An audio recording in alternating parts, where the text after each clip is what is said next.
Lots of discussion is happening with the Judgment Day, so we'll see what's up there. We'll also check out what's new with Roman Reigns, Maxxine Dupri, and more. Starting things off with this funny and interesting topic that was brought up by Maxxine Dupri. It's something that she touched on a few months back in a different interview, but she brought it up again during her recent appearance on Battleground. And that's the topic of her questionable relationship status with her in-universe WWE brother, LA Knight. It's been a long time since LA Knight's debut on the main roster as Max Dupri, the head of the male modeling agency. Only a few months after Max's arrival onto the scene on Smackdown, Max brought in his sister, Maxxine Dupri, to help him lead the modeling agency. Max and Maxxine appeared to be on great terms with each other. They were always great together, snapping pictures together, and always seemed to have a healthy brother and sister relationship. But when Max started getting tired of his faction and losing nonstop and being a mess, he started transitioning into the LA Knight character and completely abandoned his sister, Maxxine, and the entire faction.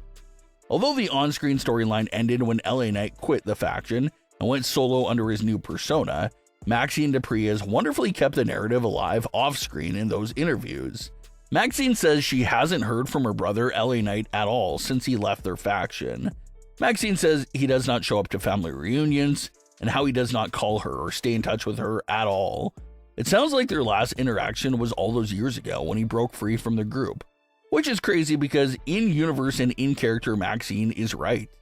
He might have changed his name, but the LA Knight character is still her brother on screen. So it's kind of strange that LA Knight abandoned his sister and treats her like she does not even exist. And it's not like they were on separate brands, they're both on Raw. So if you wanted to check in on her, it technically wouldn't be that difficult. Well, this is what Maxxine Dupri touched on during this new interview. She had this to say about how LA Knight has been treating her as of late. Quote, "Listen, if he doesn't start acknowledging his sister, we're going to have some major beef. Like I said, I had a title match. This is someone who is truly one of the greats, and he did not help me prep. He did not send his sister a good luck text. He should text me some advice, and I will offer him some." End quote.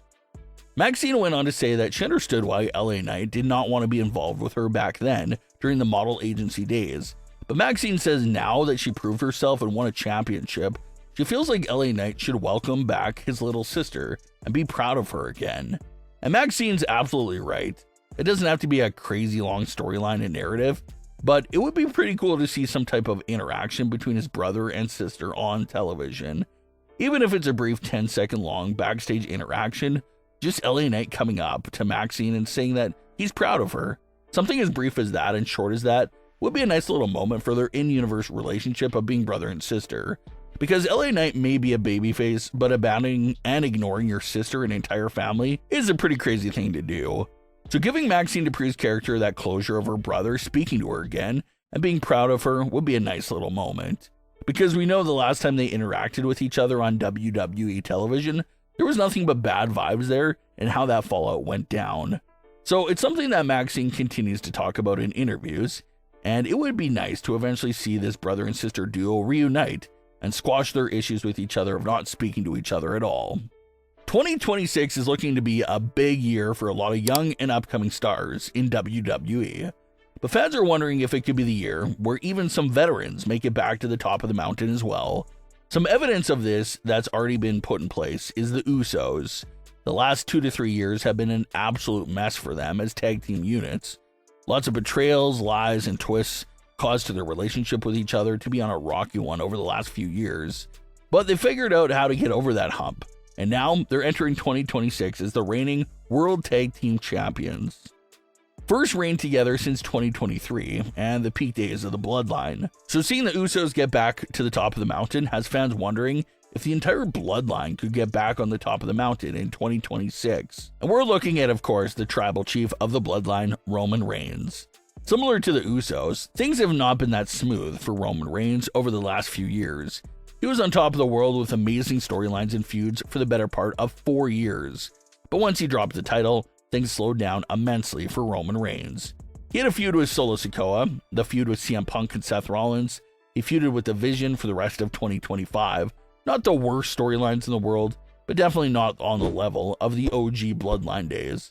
And definitely a lot more losses for Roman as of late as well. So that's what's making fans feel like 2026 has to be the year where Roman Reigns tries to get himself back on track. And according to some reports and rumors that are circulating, it does seem very likely to happen. Like we discussed a few weeks back, there's been a lot of conversation right now about Roman Reigns versus Cody Rhodes, Part 3 taking place at WrestleMania 42. Of course, that's not confirmed at the moment, just a rumor, but if they do want to go in that direction, that means that Roman will have to earn that opportunity somehow, meaning that we have a strong chance of seeing Roman Reigns either win the 2026 Men's Royal Rumble or the Men's Elimination Chamber. If Roman's going to face Cody again at WrestleMania, that means Roman will have to win one of those two matches, meaning that for at least the first half of 2026, Roman Reigns could get back on track in a major way. The first few months of the year for him could include a Royal Rumble or Elimination Chamber victory, and yet again another WrestleMania main event match, which will be a historic 11th WrestleMania main event, which no one has accomplished in the history of WrestleMania itself. So if Roman does earn the right to face Cody at WrestleMania 42, the next question from there will be, can Roman Reigns actually dethrone Cody Rhodes? Because if Roman can do that, then the entire original bloodline will be back on top again for the first time in 3 years.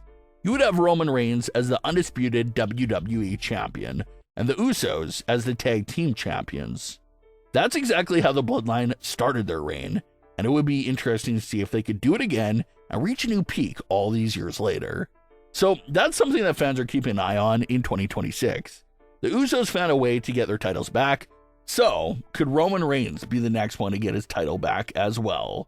Definitely seems like things are lining up nicely there, but we'll have to see if Roman could pull it off after all. Things have been continuing to go wrong for the Judgment Day in recent weeks. Liv Morgan approached Raquel backstage this week, highlighting how JD was hurt, and how Dominic Mysterio was now injured as well. Liv mentioned how the group really needed Raquel to go out there and bring back the title to the group. Raquel stressed to Liv that she can handle it on her own, but when Raquel wasn't really listening to her, Liv flipped the script a bit and started talking about what Roxanne was saying. But Roxanne enters the scene and Liv switches things around again and says how they all want Raquel as champion. Raquel says that she does not need luck for this title match, but still ended up losing it after Stephanie pinned Nikki in the triple threat match. So the frustration continues there for Raquel, and even though she clearly said she doesn't need their help, she's likely to blame Liv and Roxanne for the loss. It's also interesting how Liv was going to tell Raquel what Roxanne said, but we didn't get to fully hear that since Roxanne entered the scene herself. So maybe Liv altered what she was going to say originally there as well, we don't know. Liv definitely seemed like she was trying to manipulate things in the Judgment Day while wearing a smile on her face, but the plan hasn't been working up until this point. So we'll see if Liv can fix everything up here. But what are your thoughts on today's stories? Leave your comments below. Don't forget to subscribe with all notifications on, and leave a like if you enjoyed. Thanks for watching, guys.